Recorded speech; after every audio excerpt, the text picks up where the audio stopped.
Hello बच्चों, आज class 11th physics के थर्ड चैप्टर का 8th लेक्चर है। लेक्चर का नंबर 3.8।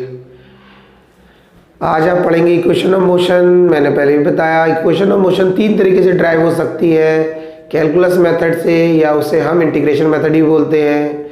दूसरा ग्राफिकल मेथड से, जो आपने 9th क्लास में पढ़ा, ग्राफ बनाते थे, उसकी हेल्प से ड्राइव करते थे। और एक मेथड हम जिसमें ना कैलकुलस यूज़ करते हैं ना ही हम ग्राफ यूज़ करते हैं, उसे जनरल मेथड बोलते हैं। जनरल मेथड से मैं चारों इक्वेशन ड्राइव करा चुका हूँ। तो आज मैं आपको कैलकुलस मेथड या इंटीग्रेशन मेथड से इक्वेशन ऑफ मोशन ड्राइव करना बताऊंगा। इसके लिए अगर आपने को इंटीग्रेशन नहीं आता है तो मैंने भी एक वीडियो बना रखा है 11th-12th के लेवल्स के लिए फिजिक्स के अकॉर्डिंग, कि जितना फिजिक्स में यूज़ होता है वो आप एक लेक्चर देख लें, वो सफिशिएंट है। उसमें एक में ही आपको समझ में आ जाएगा इंटीग्रेशन के कितने फॉर्मूले और जो 11th-12th क्लास में यूज़ होते हैं। क्योंकि इंटीग्रेशन कोई ऐसा छोटा टॉपिक नहीं, बहुत बड़ा टॉपिक है। बड़ी क्लास में जाएंगे तो बहुत कुछ मिलेगा, लेकिन आपके लेवल पर यानी कि 11th-12th क्लास में जो फिजिक्स में यूज़ होता है वो बहुत हाई लेवल का इंटीग्रेशन या डिफरेंशिएशन की अगर बात करें तो नहीं यूज़ होता है। वो सिंपल लेवल पर यूज़ होता है, सिंपल फार्मूले और बहुत कम फार्मूले यूज़ होते हैं। तो आज जो हम इक्वेशन ऑफ मोशन ड्राइव करने जा रहे हैं उसमें हम इंटीग्रेशन को यूज़ करेंगे। बहुत ही आसान है, बहुत ही सिंपल है, कोई दिक्कत नहीं। अब देखिए, फर्स्ट इक्वेशन ऑफ मोशन हम ड्राइव करेंगे। फर्स्ट इक्वेशन ऑफ मोशन आपको पता है v = u + at होती है, और उसको हमें कैलकुलस मेथड से या इंटीग्रेशन मेथड से बोले तो ड्राइव करना है। तो उसके लिए हम क्या करेंगे, हम एक्सेलरेशन का फॉर्मूला यूज़ करेंगे और उससे उस इक्वेशन को ड्राइव करेंगे। हमने माना एक ऑब्जेक्ट है, उसकी वेलोसिटी में dv चेंज आ रहा है, उसकी वेलोसिटी में dv चेंज आ रहा है, यानी कि स्मॉल चेंज आ रहा है। dv चेंज इन वेलोसिटी कितने टाइम में, उसकी वेलोसिटी में चेंज आ रहा है dt टाइम में। तो उसका एक्सेलरेशन कितना हो गया a। तो a = dv/dt हो गया। अब इसे क्रॉस मल्टीप्लाई कर दें, अगर dv को यहाँ ले आए नीचे और a को dt के साथ, तो क्या हो जाएगा, ये हो गया dv = adt। ये आ गया, यानी कि a के नीचे 1 मान लिया, होता ही है। अगर हमने कोई नंबर लिख दिया 2 तो उसके नीचे 1 कंसीडर करते हैं, और होता ही उसके नीचे 1 है, लेकिन हम लिखते नहीं है। तो हमने यहाँ पे क्या किया कि यहाँ पर जो उसके नीचे 1 है, dv को उससे मल्टीप्लाई करा तो dv हो गया, और इस a को dt से मल्टीप्लाई कर दिया। उसके बाद यहाँ एक स्टेटमेंट लिखेंगे कि integrating both the side with in proper limit, यानी कि दोनों तरफ हम इंटीग्रेशन करेंगे प्रॉपर लिमिट के साथ। तो देखो, मैंने यहाँ पे भी इंटीग्रेशन का साइन लगा दिया, यहाँ dv कर दिया, और यहाँ पर भी इंटीग्रेशन का साइन लगा दिया, और ये a dt लिख दिया। ये साइन ऑफ इंटीग्रेशन कहलाता है। अब इसमें सबसे इंपॉर्टेंट पॉइंट क्या होती है बच्चों, लिमिट लगाना। तो लिमिट हमें रटना नहीं है कि हम यहाँ पे ये लगाएंगे या तो ऐसे रटेंगे तो हम भूल जाएंगे। तो उसमें हमें ट्रिक समझनी है कि हम कैसे लिमिट लगाएंगे, और ट्रिक समझ में आ गई तो आपको रट्टा मारने की जरूरत नहीं है। आपको खुद पता रट्टा मारने वाली चीज़ तो भूलना ही भूलना है। कितने याद कर लोगे, 1 2 3 4 10 20 50, जब ज़्यादा आने लगती तो फिर हम भूलने लगते। तो हमने क्या माना, हमने ये माना कि हम यहाँ O पॉइंट से चल रहे हैं। कहाँ से चल रहे हैं, हम O पॉइंट से चल रहे हैं, और हमें पहुँचना कहाँ है, हमें A पॉइंट पर पहुँचना है। O से चले A पर पहुँचना है। अब समझना बात को, O पर जो ऑब्जेक्ट है उसकी वेलोसिटी u है, और A पर वेलोसिटी कितनी है, v है। O पर जो ऑब्जेक्ट है तो टाइम कितना है, 0 है। जब A पर पहुंचेगा तो टाइम कितना है, t है। बात समझ में आ रही है। O पर उसका जो डिस्प्लेसमेंट है यानी कि x है वो कितना है, यहाँ पे 0 है, और जब A पर पहुंचा तो ये जो x है वो कितना हो जाएगा, s के बराबर हो जाएगा। यानी कि O से लेकर S तक, A तक का डिस्प्लेसमेंट s के बराबर है।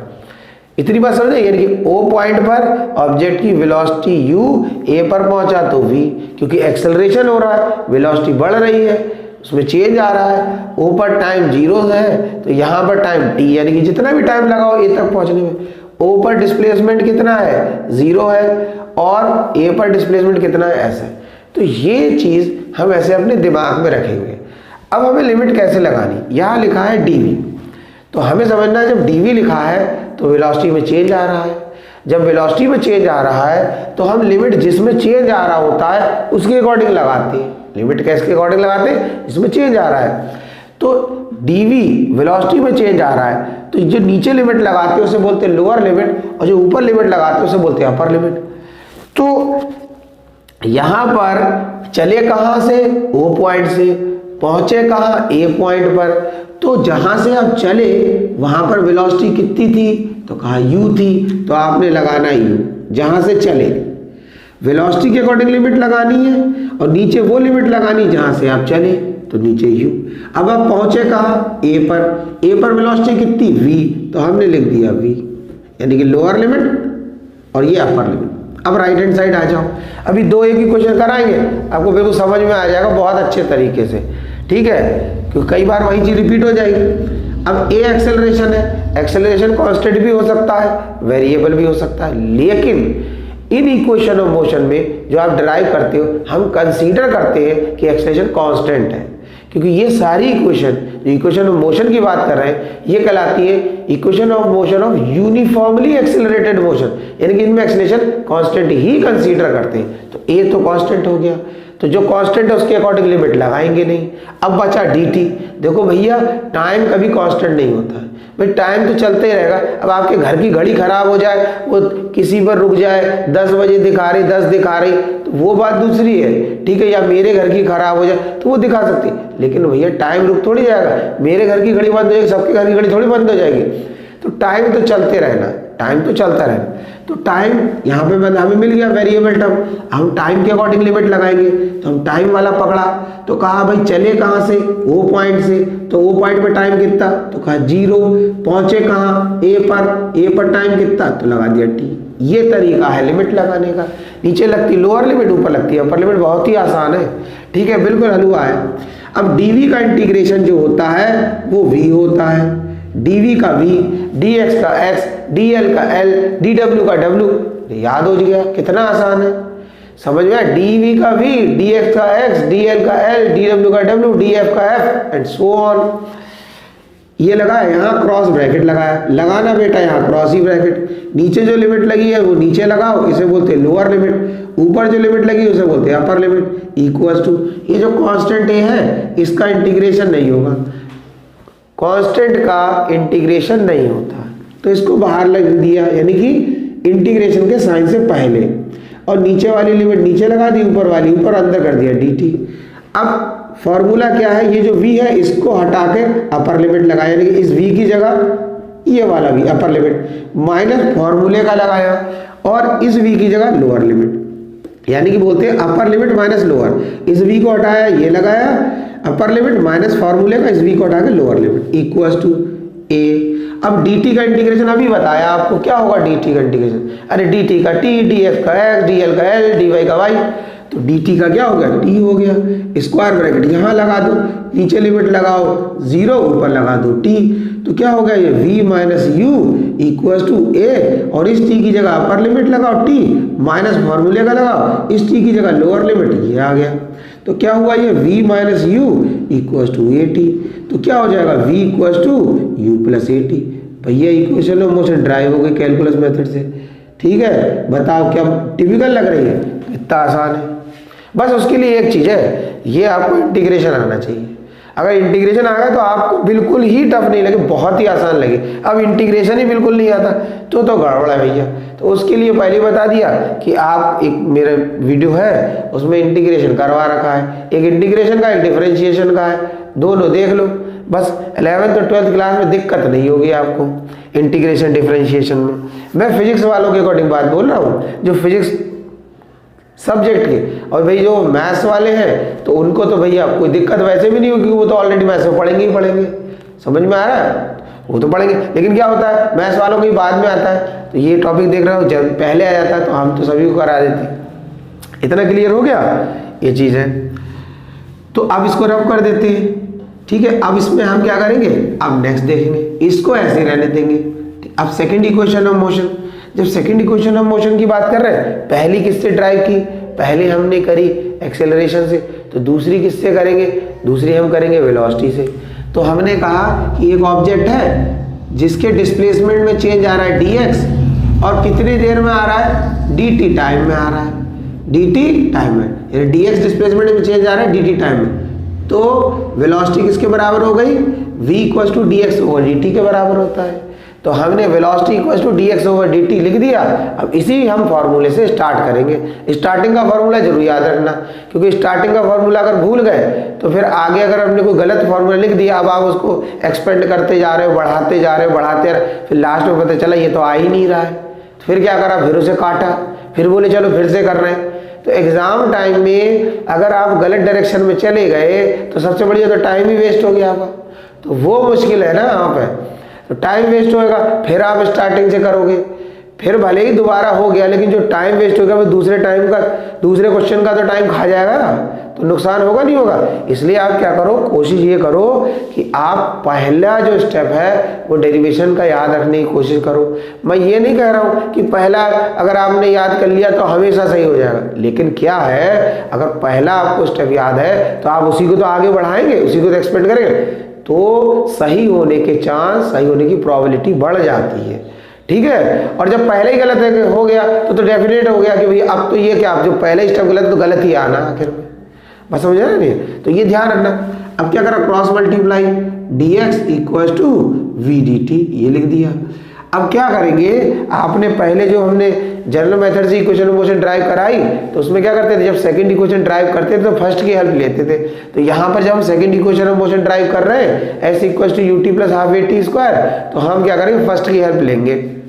तो फर्स्ट की हेल्प कैसे लेंगे, यहाँ लिखा हमने dx और ये जो v है इसकी जगह लिख दिया u प्लस ए टी और ब्रैकेट लगा दिया, v की जगह लिखा ये और dt की जगह हमने ये dt लिख दिया। इतना समझ में आ गया नहीं आ गया। अब उसके बाद हम क्या करेंगे, अब हम वही स्टेटमेंट लिख देंगे कि integrating both the side with in proper limit. अब इंटीग्रेट कर देंगे, तो दोनों तरफ इंटीग्रेशन का साइन लगाया, dx equal to sign of integration u plus a t और dt। अब जरा बताओ मुझे लिमिट कैसे लगाएंगे, खुद बताओ। देखो लेफ्ट हैंड साइड है, अब फिर इसको सोचना, लेफ्ट हैंड साइड लिखा है dx, तो dx का मतलब x में चेंज आ रहा है, डिस्टेंस में चेंज आ रहा है, डिस्प्लेसमेंट में चेंज आ रहा है। तो जो डिस्प्लेसमेंट में चेंज आ रहा है तो लिमिट डिस्प्लेसमेंट के अकॉर्डिंग लगेगी। तो हम किसकी, x वाली लाइन पकड़ी, x वाली, तो चले कहाँ से, o से, पहुंचे कहाँ, a पर। o पॉइंट पर डिस्प्लेसमेंट कितना, 0। अच्छा a पॉइंट पर डिस्प्लेसमेंट कितना, s, तो हमने इसको क्या लगाया, 0 से s।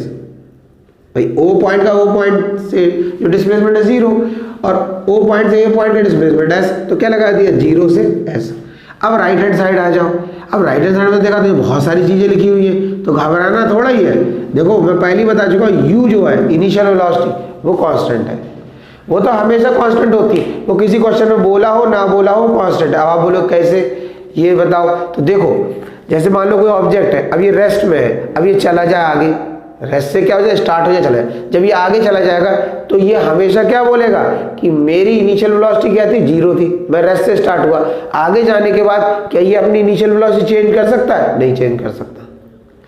आगे जाने के बाद ये पीछे जो इनिशियल वेलोसिटी जिसे बोल रहा था उसे कैसे चेंज कर लेगा, तो इनिशियल वेलोसिटी हमेशा कांस्टेंट होती, उसमें कभी भी कोई चेंज नहीं आ सकता। अगर आपने बोला इनिशियल वेलोसिटी 0 है तो वो 0 होगी, अगर आपने बोला 0 नहीं है तो हमेशा वो वही रहेगी। कि आप जब टाइम आगे बढ़ जाएगा, ऑब्जेक्ट आगे चला जाएगा, तो वो पीछे की चीज को कैसे चेंज कर लेगा, पीछे की चीज को चेंज नहीं कर सकता। जैसे हम कहते हैं कि जो समय निकल गया, अब आपने मान लो आज कोई काम नहीं करा, आज का दिन बीत गया, अब दूसरा दिन आ गया। अब आप सोचो दूसरे दिन में नेक्स्ट डे आप सोचो कि जो प्रीवियस डे था वो वापस आ जाए, या उस दिन के काम की बात करो, तो वो तो दिन गया ना। अब तो आप उस दिन यानी कि जो नेक्स्ट डे है उसकी बात कर रहे हो, उसकी बात कर सकते हो, उससे आगे की बात करते हो, उनमें तो आप कुछ कर सकते हो। लेकिन जो समय बीत गया जिसमें आपने कोई काम नहीं करा, तो उसी समय में या आपने कुछ कर लिया, तो जो आपने करा हो या ना करा हो, उस चीजों में आप चेंज नहीं ला सकते। अगर आपने कोई काम छोड़ दिया, वो आपसे नहीं हुआ, अब आप दूसरे दिन आप कहते अरे यार वो मैंने काम नहीं किया, तो क्या आपके सोचने से जो काम नहीं हुआ तो सोचते हो जाएगा वो नहीं, अब आपको करना पड़ेगा। जब आप करोगे तो वो आज का टाइम लग जाएगा। तो बात ही समझना है कि जो पीछे का है वो उसमें आप कोई चेंज नहीं कर सकते। आप एक पॉइंट से आगे चले गए, ऑब्जेक्ट की इनिशियल वेलोसिटी क्या है, 0 है या नहीं है, नॉट इक्वल 0। आप आगे चले जाओगे तो आगे जाने के बाद पीछे की वेलोसिटी कैसे चेंज कर लोगे अपनी, तो आपको समझना है u plus a T D. तो u हमारा कांस्टेंट रहेगा। अब बात आई a की, एक्सेलरेशन की। अब एक्सेलरेशन की बात आ गई, एक्सेलरेशन मैं आपको पहले बता दिया कि एक्सेलरेशन कांस्टेंट मानते हैं हम, पहले कंसीडर करते हैं इक्वेशन में एक्सेलरेशन कांस्टेंट है, तो भाई u और a कांस्टेंट हो गया। अब बचा t, जब t बचा तो t के अकॉर्डिंग लिमिट लगाएंगे, तो t के अकॉर्डिंग लिमिट क्या लगाएंगे, नीचे लगाए 0, जहां से चले वहां टाइम 0, पहुंचे पर तो टाइम t। ये तरीका है लिमिट लगाने का, ये समझ लो, कोई दिक्कत ही नहीं होगी। अब dx का इंटीग्रेशन क्या होगा बता दिया भैया, dx का x, dl का l, dw का w, dy का y, ठीक है, याद रखना है। और लिमिट लगा दो, नीचे की जगह 0, ऊपर s लगा दो। अब भाई इसमें 2 है, 2 टर्म्स है, एक टर्म्स ये, एक टर्म्स ये, तो अलग अलग कर लो, एक साथ कैसे तो सॉल्व कर नहीं सकते, तो u और देखो dt बाहर है तो इसे dt यहाँ लिख दिया, समझना आपको, इंटीग्रेशन का साइन है और ब्रैकेट में u और at है और dt बाहर है, तो जब इस ब्रैकेट को खोलेंगे तो u के साथ ये इंटीग्रेशन भी आएगा और ये dt भी आएगा, फिर प्लस इंटीग्रेशन का साइन लगा है 0 से t और a t dt। तो अब इसमें क्या है, हमने इसकी जगह अपर लिमिट लगा दिया s, माइनस इसकी जगह लोअर लिमिट लगा दिया 0, ठीक है। और यहाँ पे देखो u कांस्टेंट है, तो कांस्टेंट को पहले लिख लिया, साइन ऑफ इंटीग्रेशन 0 से t और अंदर बचा dt plus a, sign of integration 0 और यहाँ t और यहाँ t dt, ठीक है। तो इस s माइनस 0 तो s हो गया इक्वल टू u, और dt का इंटीग्रेशन होता है t और स्क्वायर ब्रैकेट लगाओ 0 से t प्लस a। अब समझना t dt का इंटीग्रेशन क्या होगा, t dt का इंटीग्रेशन होता है t स्क्वायर अपॉन 2। अब ये कैसे होता है समझना बात को, इसका इंटीग्रेशन क्या होता है t स्क्वायर अपॉन 2, 0 और t dt का इंटीग्रेशन t स्क्वायर अपॉन 2 ऐसे आया, t के ऊपर कोई पावर नहीं लगी, इसका मतलब अंडरस्टूड है 1 है, तो जो पावर लगी होती है उसमें 1 ऐड कर देते हैं, तो 1 प्लस 1 कितना हो गया 2, और पूरी पावर को नीचे लिख दिया, समझ में आया। अब जैसे लिखाओ x dx तो लिखोगे x square upon 2, l dl l square upon 2, y dy y square upon 2, समझ में आ रहा है नहीं यार। या मान लो कहीं लिखा है x स्क्वायर dx, ये इंटीग्रेशन है, तो क्या करेंगे, अब इसके ऊपर स्क्वायर लगा, तो जो पावर लगी उसमें 1 ऐड कर दो, तो 3, और अपॉन जो पावर है नीचे लिख दिया, बस हो गया इंटीग्रेशन। अब इसमें लिमिट नहीं लगी है, तो जिसमें लिमिट नहीं लगी होती उसमें हम लगाते c, और अगर लिमिट लगी होगी तो ये सी नहीं लगता। तो आप जो कर रहे हो लिमिट वाले कर रहे हो, यानी कि इंटीग्रेशन 2 तरीके का होता है, एक होता है लिमिट वाला, एक बिना लिमिट, यानी कि जिसमें लिमिट लगी होती है उसे बोलते हैं डेफिनेट। और जैसे मैंने ये लिखा, ये कहलाता है इनडेफिनेट, तो जो इनडेफिनेट होता है उसमें सी लिखते हैं, पर जिसमें डेफिनेट होता है ये लिमिट लगी उसमें सी नहीं लिखते, इसलिए कहीं सी लिख ही नहीं रहे। तो बस एक ये फॉर्मूला है, यही बार बार यूज होता है, ठीक है। इतना आ गया। अब ये लिखा s इक्वल टू u, अब इस t की जगह अपर लिमिट लगा दो, t माइनस इसकी जगह अपर लिमिट लगाओगे तो इस t की जगह ये वाला t लिख दिया, और माइनस लिखा इस t की जगह ये 0, यानी कि upper limit minus lower, plus a upon 2 कर दो, और ये जो t है इसकी जगह ये अपर लिमिट, तो क्या हो जाएगा t स्क्वायर माइनस, और यहाँ पे कर दो फिर इस t की जगह ये लोअर लिमिट, इस 0 का स्क्वायर, ये आ गया।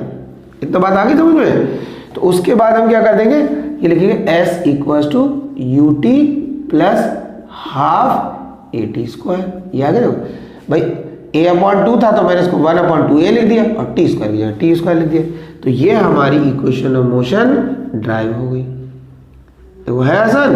तो ये हमारी क्या हो गई, सेकंड इक्वेशन ऑफ मोशन हमारी कैलकुलस मेथड से, इंटीग्रेशन मेथड से ड्राइव हो गई। ठीक है, इसे नोट कर लो। अब थर्ड करवाते हैं। अब थर्ड कौन सी है हमारी इक्वेशन, थर्ड हमारी है v square minus u square equals to 2s, v square minus u square equals to 2s। उसको करना वही बड़ी आसान है। अब उसमें क्या करेंगे, पहली इक्वेशन हमने किससे ड्राइव की, एक्सेलरेशन वाले फार्मूले से, दूसरी किससे की, वेलोसिटी के फार्मूले से, अब तीसरी किससे करेंगे, फिर एक्सेलरेशन के फार्मूले से। अब क्या होता है, हमने एक्सेलरेशन का फार्मूला क्या लिखा, a equals to dv over dt। लेकिन बच्चों इधर देखो, अभी ये तो फार्मूला लिखा, अगर मैं इसको पहले स्टेप में ही क्रॉस मल्टीप्लाई कर दूं और फिर इसको इंटीग्रेट करना शुरू कर दूं तो फर्स्ट ड्राइव हो जाएगी। तो अब फर्स्ट जैसे हमने ड्राइव की थी उसमें कुछ तो चेंज करना है, तभी तो वो थर्ड आएगी। तो हमने क्या करा, इसमें हमने लिखा a equals to dv over dt। फिर इसमें क्या करा, मैंने dx से मल्टीप्लाई कर दिया और dx से डिवाइड कर दिया। जितने से मल्टीप्लाई कर रहे हैं उतने से डिवाइड कर दिया, इक्वेशन बैलेंस। उसके बाद इस dx को इधर ले गया मैं, यानी कि dv के प्लेस पर, और dv को dx के प्लेस पर ले गया। तो मैंने क्या लिखा, a इक्वल्स टू dx की जगह क्या, ये dv की जगह क्या आ गया, dx। बात समझना, dx को मैंने dv के प्लेस पर लिख दिया और dv को dx। तो मैंने ऐसे कर दिया, देखो इनकी पोजीशन इंटरचेंज कर दी ऊपर वालों की, न्यूमरेटर की बात कर रहा हूँ। dv को इधर लिखा, dx को इधर लिखा, लेकिन नीचे मैंने कोई चेंज नहीं करा। नीचे यहाँ dt है, इसको dt रहने दिया, यहाँ dx है, इसको मैंने dx रहने दिया। इतनी बात आ गई समझे। अब dx ओवर dt क्या होता है, dx ओवर dt जो होता है वो होता है हमारा वेलोसिटी के बराबर, और ये क्या हो गया, ये हमारा हो गया dv ओवर dx। इतना है समझ में, यानी कि dx ओवर dt किसके बराबर होता है, ये वेलोसिटी के बराबर। मैं यहाँ लिख देता हूँ, ये v जो होता है dx ओवर dt के बराबर होता है। और एक्सेलरेशन तो देख ही रहे हो, ये किसके बराबर होता है, dv ओवर dt के बराबर होता है।